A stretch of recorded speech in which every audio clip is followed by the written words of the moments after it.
The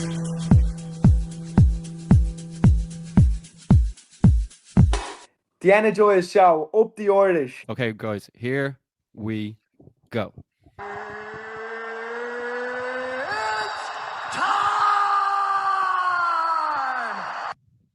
Okay, what's going on, guys? And welcome to a brand new episode of Energized, brought to you by Or Kings Competitions. Ross, are you intoxicated or something? Introduce the guest, man. Today we have the one and only record-breaking, the only Irish woman to be currently active in the UFC. It's the one and only. It's Mama B. It's Shauna Bannon. Shauna, how you doing? Great, lads. How are you? Never better. All the better for having you. Shauna, we have to start off with that armbar that you got Pooja with in London. Tell us, like, how good was that moment? Was that moment? It looked euphoric getting that armbar and that win. Yeah, it was unreal. Like, I think the fight before that, I kind of nearly had it. And then Alice slipped out. So I kind of like fixed my mistakes. I was working on that a good bit because I'm in that position a lot. So getting the finish makes the difference, clearly, because I would have lost that fight otherwise. But yeah, it was unreal. Deadly moment. Yeah, and tell us, when you were dropping that moment, like did you realize that you were hurt at the time, or were you unaware, or was the armbar just like an automatic thing that you were just used to doing?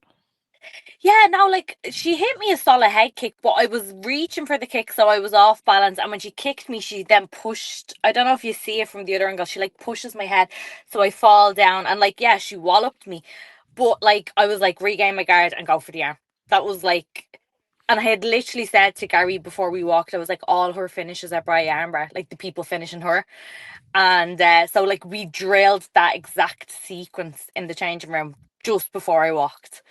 So it was fresh in my head, and yeah, like, I planned on taking her down and maybe submitting her or getting ground and pound, but look, it made it special effects. We wouldn't have got the 50 grand bonus then, maybe. That went absolutely viral, by the way. Not only the finish, but you actually getting the bonus as well. When you heard about getting the bonus, like, obviously it was on camera, but like, how did that feel on top of the victory? It's unreal, because like, when you think about it, like, your first few fights as a pro, you make no money. Like, to be honest, you basically lose money, like putting in the work for a camp, traveling to train with different training partners, your food, your supplements, everything. Like, it's expensive, do you know what I mean? And you do not make the money back. So like, it put me in a position where I was financially secure, do you know what I mean? It's a big lump in the bank. I was living fight to fight before that, do you know what I mean?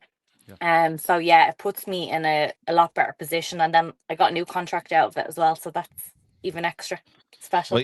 Well, you know what they say, they want the finishes, and especially in the women's fights, they're more prone to go decision, so getting those finishes makes it that bit more special, you know what I mean? Yeah. So we love to see it, and we know you're in there for the finish as well, and that's what we're looking forward to. But I suppose all roads now lead to Paris. Massive step up in competition. Sam Yu, she's 5-5 in the UFC. That's 10 fights. That's more than your pro career in terms of fights already she has in the UFC. She's 5-2 in her last 7 as well. Like, she's on a good roll, but I suppose that goes to show how much stock UFC are willing to put in you if they're putting you in there against her. Like, they're obviously looking for you to take the step. Do you feel that from them?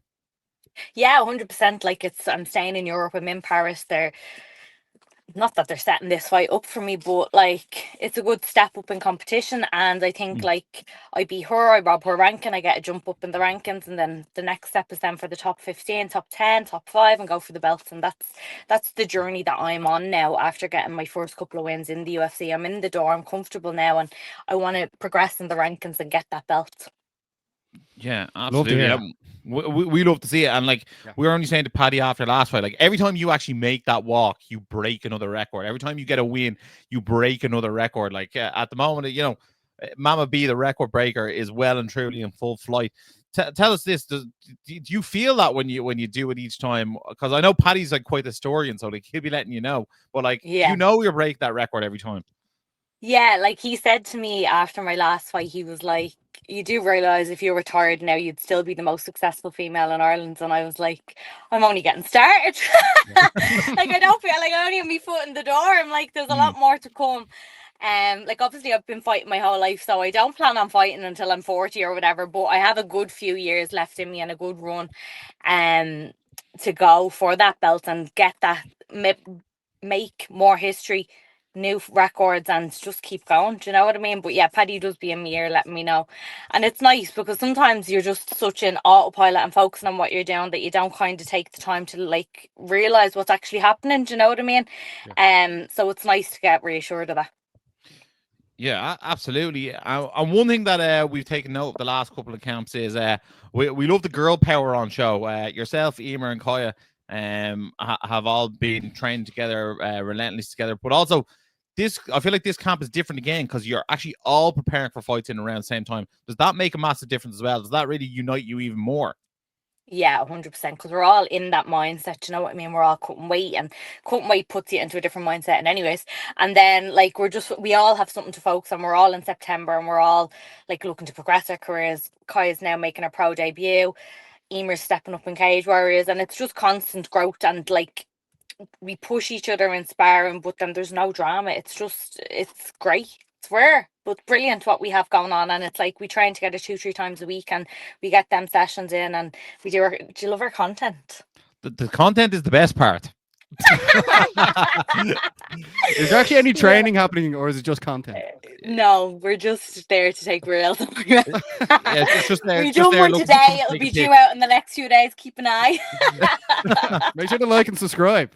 But you know what? That's the best way for you three to continually build your brand. Like we're always saying to people, like Barry always praises like Amy Scully for like her content. You know what I mean? That like the thing is like I know like you know some people say like winning is important, but like winning isn't as important if no one knows who you are. Knowing who you are is important, and like I think you guys are doing a phenomenal job, and like I was laughing at the "Can you take a pic" one the last day. I thought that was gas. So fair play. Me and Emer really got into it. Then we were outside in the car park, and I was like, right, is this a little bit much? But she comes with the ideas. It's all Emer. Yeah. Me and Kyle just go with the flow. We're like, yeah, whatever. Like, let's just do. But Emer comes with the ideas, but then I get real into it because, like, I don't think I do things by half. So I get real serious, and I'm like, right, I'm an actor now. Like, let's go. It is brilliant to see. And also shout out to Gary Rooney and Alex O'Sullivan, part of the girl gang as well. And Jake and Guy. And Jake and Guy. Yeah, so it's like those guys are also getting ready for Cage Warriors in Dublin as well.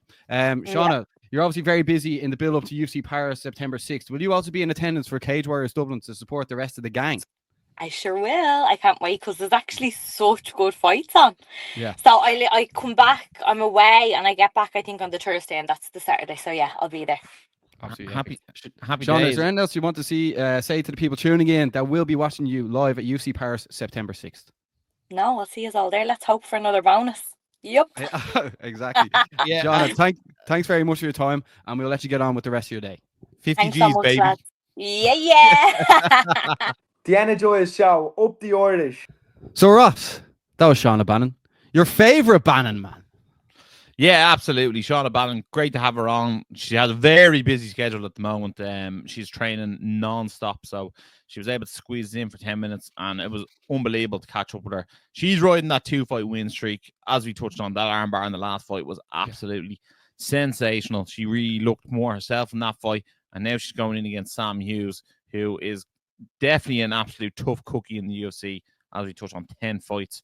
And Shauna Bannon's actually going in the underdog on the betting odds in this one. But I think she has the skills to pay the bills, and I think she has the tools to get the job done. She is coming on leaps and bounds in each fight. And I do think that training with those lighter weight gals like Emer and Kaya, and then Gary Rooney and Alex O'Sullivan there, I feel like that can only go to her advantage. And I think we're going to see the best Shauna Bannon to date come September. Exactly, man. She's a star, and everyone knows it. So, if you are new to the Energized Show, make sure to like and subscribe, because fortunately for some, or unfortunately for others, we are here every week, Ross, aren't we? We are indeed. We are indeed. So, I think if we're talking about the UFC, it's only right to touch on UFC Shanghai. Yeah. And unfortunately, Kiefer Crosbie lost, but I think the more telling point of this fight was the illegal knee that he took. Baz, how vicious was that illegal knee? Yeah, so we were obviously tuned in, watching Kiefer, supporting him all week. This was a huge fight for Kiefer. He was coming off 2 losses, going into this fight, into Shanghai, his opponent's back garden, and receiving that knee, and the way he was split open so badly was it was just unbelievable, man. Also bearing in mind, like he should have got 5 minutes to recover, and then he was basically rushed back in under a minute. Looking at all the comments and stuff, some people said that maybe he should have just said he couldn't continue and should have got the DQ loss. But Kiefer is like a pure animal, and he wanted to get back in there. But I think he should have been held back a bit, allowed the 5 minutes to recover, and then go back in. I think the decision probably should have been taken out of his hands. I think a strike that lands that much damage and cuts open your opponent is such a sizable advantage that he got from landing that strike. And at the end of the day, I don't think the 2 points that were taken off him would have negated that. The chances of a strike being landed to that level and then going the distance, I'd say, are quite minute. I was only talking to my dad randomly yesterday, and he was actually watching a YouTube video on MMA where it showed like people like cheating, and I was sort of saying to him that it actually almost pays to cheat in MMA. If you're being taken down at the fence and you grab the fence, you sort of get a warning, maybe a first time, maybe a second time, and then maybe the ref penalizes you. You know, your first low blow is free, your first eye poke is free. You could effectively do any illegal move to start off a fight and potentially get away with it. Very John Jones, man. Yeah, exactly. It's like you have to do it repetitively to actually get penalized. And this time, his opponent landed the big knee to Kiefer, who was like, couldn't be any more on the ground, really. Yeah. And he wasn't far from knocking him out, to be honest. I feel that, you know, Kiefer was too tough for his own good. And look, I hope it doesn't cost him his UFC career. I think that needs to be looked at and said, look, that was an illegal shot, and he should be given another chance, because I wouldn't really appeal the fight overall, because I think it's fair to say, after being dealt such a large blow, he got 1/5 of the time. Like, it was less than a minute before the fight restarted from the blow being landed. And I think the doctor who was from that region, like, was there a language barrier between him and Kiefer? I don't know. Well, I'm actually just guessing the doctor was from that region. He looked like he was of Asian descent. That's all I could say. I'm just wondering, was there a language barrier there? And then they asked, like, what questions did they ask Kiefer? And then, did you understand them? And then, if you're just going to ask Kiefer, do you want to fight? He's always going to say yes. Yeah.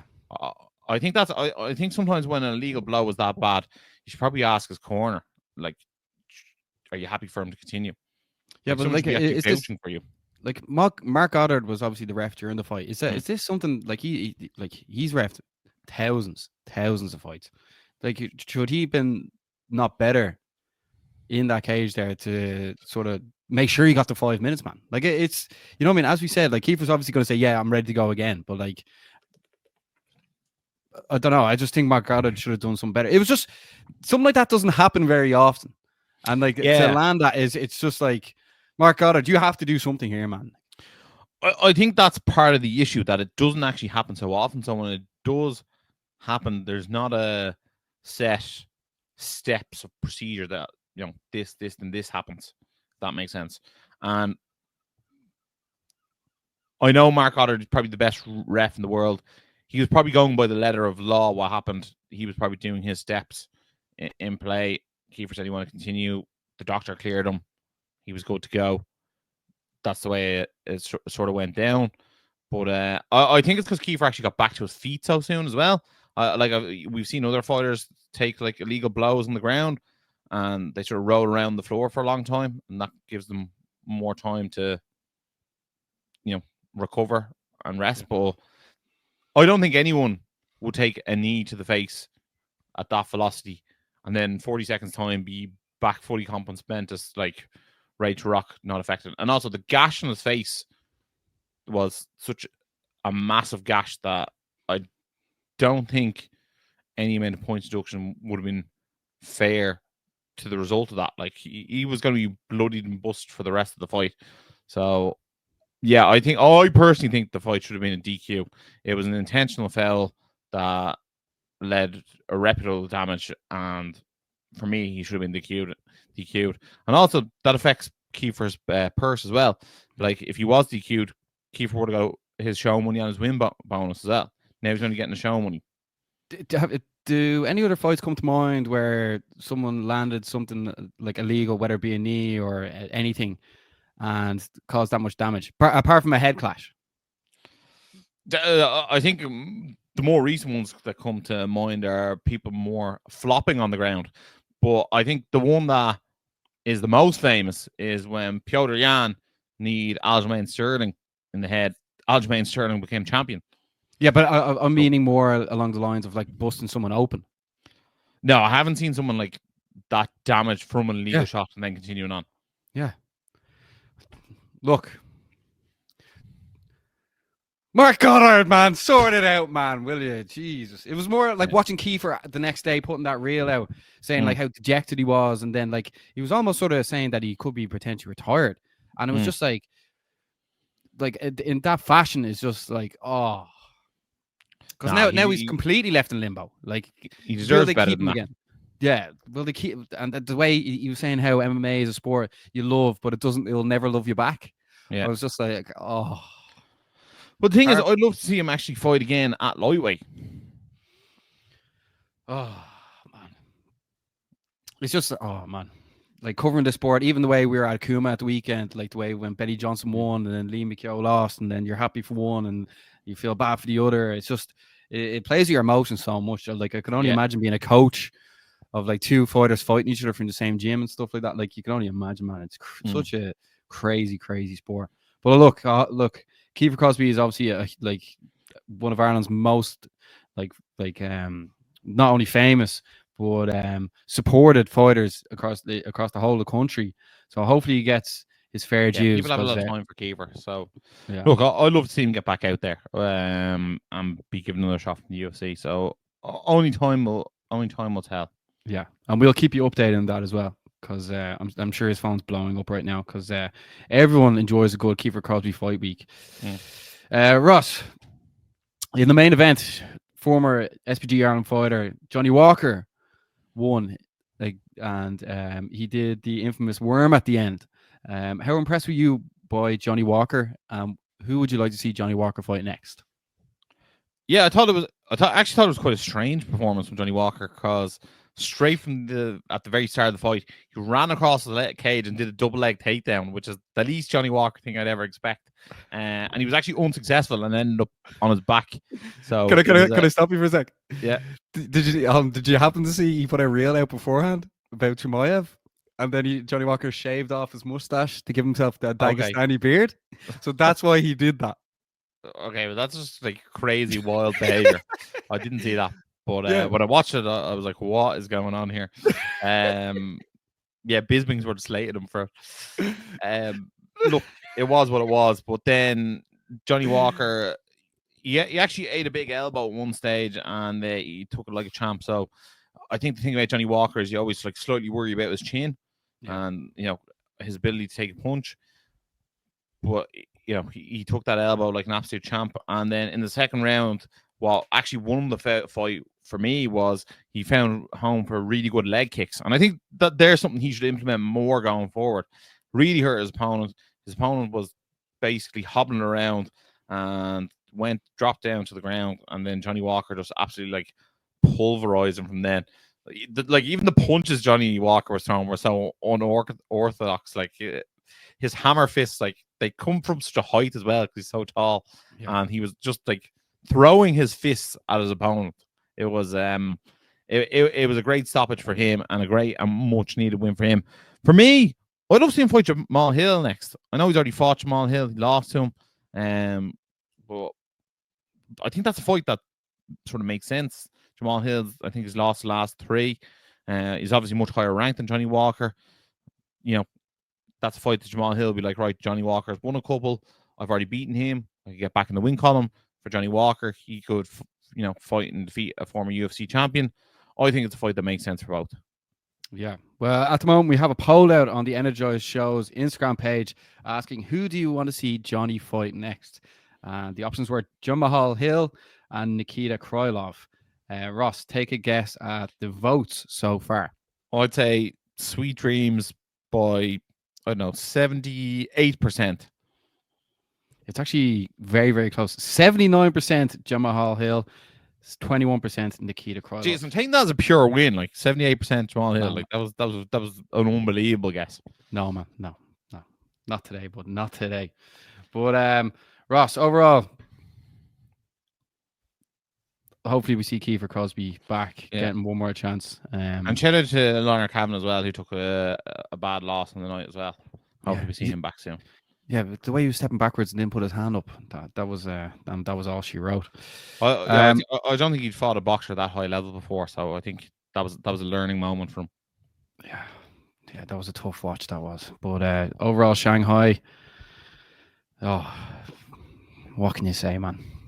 Hopefully the Irish, but like, look, Shauna's Ireland's next UFC fighter, and she will be back in the octagon at UFC Paris September 6th. So look, hopefully Shauna can get the win, and then get the Irish fans a bit more upbeat. Just looking at this weekend, Ross, there's no UFC. It's actually a bit of a down week for combat sports. The only thing I have written down here is Misfits Boxing is back, as Darren Till is fighting Luke Rockhold. That's on this weekend, bud.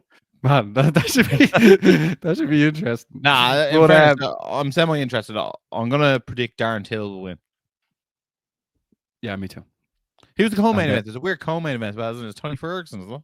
Tony Ferguson's fighting like Sol Papi or something, isn't he? Okay. I think Joey Essex is fighting this as well. Man, it's like, look, Dylan Donald's fighting as well. Or am I making that up? I think he is. I think he is, man. Look, we'll be doing countdowns for it in the build-up, man, because I'm sure people aren't really here for Misfits Boxing, but it is interesting. That's the thing. You have to talk about the interesting stuff. And also, shout out to Fabian Edwards, who got the head kick knockout against Dalton Rosa last week, man. That was man. Team Renegade love a headshot there, don't they? They absolutely do. That was an absolutely devastating knockout. Oh, that was devastating, bro. But Ross, the people are here. They've already liked, they've already subscribed, they've already been like, can't wait to get a pair of them Energized glasses. Because right now, we're discussing the biggest Irish MMA event of the year that went down. And we were there at Akuma Fighting Championships over the weekend, Saturday night. We're in the Jim Baker Stadium. And when we say, or when I say, or we say, whatever, we speak for each other sometimes, the main event was potentially the greatest all-Irish fight of the year. That is not a lie. In the build-up to the fight, we said Steve knew exactly what he was doing matchmaking this fight, but my head was absolutely blown off my shoulders watching this fight. Ross, did you enjoy the main event between Benny Johnson and Liam McGill? Not only did I enjoy it, I was excited for it going into this fight. I thought it had the potential for fireworks, but this fight somehow managed to over-deliver from that. The first round, we saw Liam McGill drop Benny Johnson twice in sensational fashion. He looked like he was ready to go in for the kill. Some might say, he blew his beans and, he went too hard in that first round and he gassed out. But there was that sort of 50-50 sway between the second half of the first round and the start of the second round where, they were going blow for blow. Certain shots were landing for each fighters that were really damaging. And we saw Liam covering up at times. We saw Liam also land a massive head kick on Benny. And then all of a sudden, Benny just started landing these combos and he was putting 4, 5, 6 punches together. And he eventually dropped Liam himself. He sort of fell up against the cage. And then Benny shot in for a double leg takedown. And that was all she wrote. He sort of ground and pounded his way into Liam, giving up his back, and Benny took the choke, rear naked choke, finishing second. It was an absolute bloodbath in there. Both fighters gave their absolute all. It was probably one of the best fights I've ever seen live, let alone the fight of the year. It was sort of up there with the elk of Reece McKee, Justin Burlinson. Like these two lads just went to absolute war, put it all on the line, and as Benny Johnson would say, he's got that dog in him. Yeah. It was crazy. It was crazy. I, like walking into the cage after when they were about to announce the winner. Like I was just like, I can't believe we covered this stuff, man. Absolutely crazy. Let alone the lads competing. But like that, you see, look, when it comes to covering Irish fights and fighters, it's the likes of two Irish lads fighting each other, putting it all on the line out there to like get even more notoriety and like get even more people supporting them and more people even more excited for their fights. Because like covering Irish fighters, if you're going to like obscure regions to fight absolute randomer, and then if you potentially lose, like that actually brings your stock down loads. Whereas like these two lads both have gained even more respect and like support in the build up to this. Like I even saw after Ross, you did an interview with Benny Johnson, and the first person to comment on that was Troy Gibson, who had previously beaten Benny in the last fight in another unbelievable fight. And it was sort of like that sort of respect and support, like from the community, like it grows with you when you put it all on the line. So these two lads, when they both put on like such a performance that like no one went home and not a supporter of Lee McGill and Benny Johnson in that fight. And like I have even more respect for both of them as well, because they both put it all on the line. Because that was a huge fight for Benny Johnson to take, coming off a loss against Troy Gibson, and then fighting Liam, Liam was 1-0 and won at EFC down in Cork. So massive respect for the both of them and their teams and the event itself. And there is a link to watch the full fight, because you have to watch the full fight. I know we put a clip out of the back and forth, but it didn't feel like that did it justice. It just the way the fight swayed back and forth, and like the arena was just getting louder and louder. It was fights like that. I was just like, this is why I love this stuff and covering it. And shout out to both lads, and the way that there was such respect after. It was just it was an unbelievable night to be part of and to watch a cage side as well. So and everyone that was involved as well. I love this game. I love this game, man. It was just like the drive home we had after. We were just like, Jesus. Oh, we were in awe of that fight. It was something really, really special. It really, really was. Yeah. And like you said, Liam's stock definitely went up. Benny's stock went up. I felt like he was the underdog going in there, and you know he had a point to prove, and he really showed that he is at that level. And I think that was a massive win for him come fight night. Exactly, man. Exactly. Ross, there is obviously there was also other huge wins for people on the card. Where do you want to start here, man? Well, maybe we'll just work our way backwards. Marco Boychuk came out and he got the finish and moves to 2-0. I think that was more of a statement performance for him, going out there and getting the finish. I especially think after his pro debut against Yusuf Okane, I think that he really wanted to go out there and show that he is a high-level martial artist, and he showed that. I was very impressed with him in this fight, and I think he's someone that people won't be putting their hand up to be fighting all too soon on the Irish scene. So I'd love to see him maybe get signed to an LFL or an Octagon or something next and see him go from there. I think he looks like a good talent. He does, yeah. And also, I thought Jake Gilpin gave a good account for himself in the cage there as well. Unfortunately, the featherweight title fight was pulled on the day, but there was one title fight there. The middleweight title was won by Daniel Ara, knocking out CJ Armstrong. And like Ross, both these lads came in with big reputations. Daniel Ara won the middleweight title, fights out of CMAC. How impressed were you by his win? Yeah, I think he finished it within 30 seconds. Landed a big overhand right, and he knocked out CJ Armstrong. It sort of made me think afterwards that it's a crazy sport that we followed, that he would have came up, drove up for Dublin for 2 hours, got ready for an hour and a half in the back, and then the perfect outcome is to win within 30 seconds. You know, it's a crazy sport that we watch. But look, CJ Armstrong is absolutely no joke. I was very high on him going into this fight. Obviously, Daniel Lara's out of CMAC. That gym is on fire at the moment. He is their version of Ilya Taporia. He's a big dude. He hits hard, and he looks like he's starting to put it really all together. So, and he had no problem in the post-fight interview calling out a few people who would like to fight next. So, I think he's definitely one to watch out for. But don't sleep on CJ Armstrong in his next fight either. Yeah, and then in the bantamweight division, then Owen Goral defeated Johnny Duggan by submission. Yeah, that was a great finish. Obviously, Johnny Duggan is almost a vet of the Irish amateur scene, so that was a big win for Owen there. I know Johnny would be disappointed with his performance, but we'll see the JD show back in time. Don't sweat it, Johnny. Then also in the featherweight division, Cody O'Connor from Richie Ivory defeated Adam Braniff by decision. Yeah, that was a massive win for Cody. Obviously, anytime you see an FAI fighter step into the cage now, they have that massive reputation to carry, and they have that big weight on their back, because at the end of the day, like, that's the most successful gym in the country at the moment. So for Richie Ivory and Cody to pick up the win there, that must have felt really, really big for them. So fair play. It was a really good fight. A lot of back and forth in it as well. So shout out to Cody. Yeah, and then Destiny Izobi won by unanimous decision as well. He defeated Luke Perry. Yeah, Destiny coming out of Team Sanda.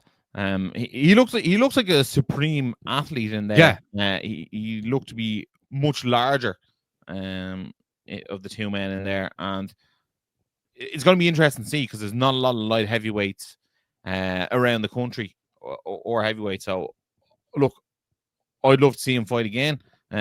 We always like seeing the big dudes scrap it out. So yeah, let's see how it goes from. Yeah, keep an eye out for him. Then there was one of the biggest victories of the night. Gemma Kogel defeated Lena Schmid, but in a novice fight via knockout. Like, this went pretty viral. There's something about Gemma that there's star power quality there, but like, I can't really recall many fighters getting such a massive push and support at a novice level before. Like she hasn't even fought an amateur yet. Yeah, look, she brought a big crowd. She danced her way to the cage. She got in there, and she used her range really well and detonated a massive right hand that silenced her opponent, and the place erupted. She seems to be a real talent and someone to keep an eye out for. She has that it factor, and look, I hope she continues on her mixed martial arts journey, because she looks really, really good. And it was the first of, what was it? Was it three female fights on the card? Yeah, no, there was two overall. There was two was one didn't happen. There was meant to be three, but there was a missed weight issue. And then I suppose I just want to give a shout out to Faith O'Brien as well from the Shed, getting a win over Lisa Mercer. That was obviously huge for the Shed, and the Shed is probably, in terms of, it's one of the newer gyms in the country, and going up against SPG Ireland, which is probably the oldest gym in the country, and that was a massive win for them and a massive win for Faith. So fair play to her. She looked really dominant, especially when she got that top control. I just want to maybe mention one or two other fights on the card, Baz, that I thought was really impressive. Yeah. I thought Jamaican Jake Duncan was really, really impressive. He got a triangle win in the first round against Gabby Giga. I thought that was really, really impressive triangle.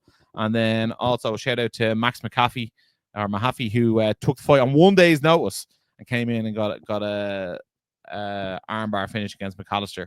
So he's only 17, that kid. So Mahaffey and Duncan are definitely ones to be watching out for. Two young prospects. Yeah. Also, I have to give a shout out to Shane Carmody, who got the submission victory as well from MMA Cork. Yeah, that was actually very slick jiu-jitsu skills. Yeah. So myself and Ross were at the event. I was doing the social media, and then Ross was also doing post-fight interviews as well. They're all on the Energized Show's Instagram page. So Ross obviously interviewed Benny the Butcher after his win. He also had Alexander O'Sullivan on. He interviewed Daniel Ara after his victory. Keith Keogh as well. Gemma Kogel as well. And Max Mahaffey. And also Jumbo Jordan O'Neill, who'll be fighting a Cage Warriors Newcastle in a few weeks' time. So, overall, Ross, what a show, what an event. You have to give a shout out as well to the cut team, man, as well, Ross. Yeah, shout out to the Inside Out Care, helping fighters go the distance. And those guys do an absolutely phenomenal job. There are shows up and down the country every weekend, protecting the fighters. Jess and the team there are absolutely sensational at what they do. They really make the fighters feel safe. So it's probably not often that the cut team gets shouted out, but they really do deserve it. They're a phenomenal team. And why not shout out to Browner and Andrew McGann on comms as well while we're at it. What about the refs, man? And shout out to Aaron Wallace, absolute man monster of a ref. And shout out to Phil Campbell, he was doing judging on the night. Love bit of Phil Campbell. Man, looking Phil beefy Campbell, as ever he was. Man, Phil Campbell's coming up to your division, man. Man, that man is hitting the weights and eating his protein. Hopefully one day you and Phil can get up to me and Aaron's weight class, man. The real big dogs. Oh my God, Ross! What an event! What a show! Is obviously we had the Irish MMA legend that is Shauna Bannon on the show. We also went over the Kiefer Crosbie situation as well, because that's heartbreaking stuff, you know. Really is. Yeah, and then like Akuma fighting championships, the way that went down was unbelievable. Everyone kind of, like, as we said, we told you in the build-up this was a fight not to be missed, and it wasn't. We don't lie here, Ross, do we? Well, you do most of the time, but most of the time I'm just sarcastic, so we don't actually lie. But Baz, give us some rundown there for what's left on deck for the Irish amateur scene for the rest of the year. I know there's a few pro fights on them for the Irish shows, the locals. Okay. Right, the Irish local events. Yeah. Okay, so this weekend there are no Irish fighters competing. Local shows wise, we have Euro Fighting Championships going down on the 14th of September. Then we have Cage Warriors Dublin on the 27th of September. Then we have Elite Fighting Championships the 11th of October. Cage Conflict the week after on the 18th of October. Then in November, we have Chaos Fighting Championships on the 15th of November, as I said. 22nd, we have Wrath Fighting Championships. And then on the 30th of November, Evolution Fighting Championships. And then in December, we have Gladiator, the 7th of December. And the 31st of December, we have Cage Legacy. So there's plenty of Irish shows coming up. Plenty more big nights ahead. And plenty more Irish combat sports action for us to cover, us, because without the fights, we don't have a show. No, absolutely not. I'm absolutely buzzing for all those shows. All great shows, all great promoters. You know what? Irish MMA is absolutely buzzing, and I feel like the next couple of weeks it's going to be buzzing even more, especially with the likes of Cage Warriors coming up, and then you'll also have the likes of Richie Smullen fighting in Octagon, Jack McGuire fighting in Octagon, PFL over in Dubai with Paul Hughes, Caelan Lachran, John Mitchell, Artem Lobov. You know what I mean? Like, things are really, really hotting up at the moment. I can't wait to see it. Amen, bud. Anything else you want to say before we wrap up this unbelievable show? As always, man. No, just a shout out to everyone who said hello to us at Akuma. Really, really appreciate that.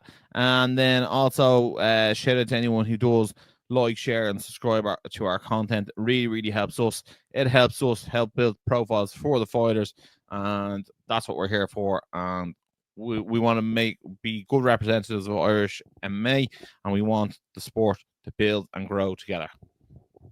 Beautiful, man. So make sure to like, share, subscribe, and as always, stay energized. The Energized Show, up the Irish. It's the face that runs the place, Chaos Curtis. I want to thank the Irish MMA community so much for getting behind me. You up the Chaos Cartel.